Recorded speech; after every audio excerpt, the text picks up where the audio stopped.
El Santuari de la Mare de Déu de la Font de Pena-roja ha albergat l'entrega dels premis de l'Associació d'Empresaris del Matarranya, una cita que has començat en 2 tallers d'autocura. I és que des de l'associació han volgut unir els premis a unes jornades de la Ruta del Bienestar Matarranya. Enguany ha hagut un canvi perquè fins ara quedàvem un dia, quedàvem a un determinat punt, se fa un acte solemne, anem a dir-li així, quedàvem allí, se fan els discursos, entreguen els premis i ja està, no? I queda relativament fred. Apostem molt pel benestar, per la salut, per estar a gust fent el que estàs fent. Doncs vam dir, ostres, aprofitem una de les jornades que tenim, fem d'estes de benestar i de salut al territori. Estos premis consten de 3 categories. El premi a la trajectòria se li ha concedit a Aridos Curtos, que celebren enguany 50 anys apostant per la zona, una empresa dedicada a l'extracció i a la fabricació d'àrids que integre tota classe de formigons derivats del ciment i la construcció d'obra civil i pública. Un reconeixement a 50 anys treballant en aquesta zona, apostant per aquesta zona.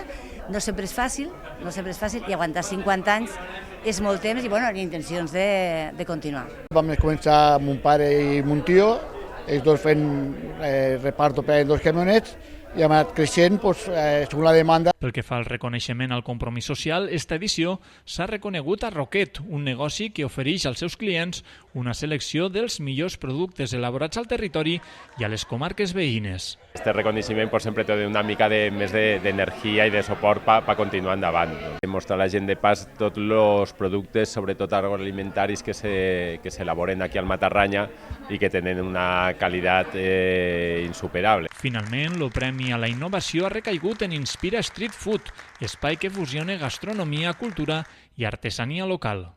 Es como el reconocimiento de decir, bueno, esto ya es serio, ya echa raíces aquí en el territorio y bueno, sobre todo una motivación para continuar.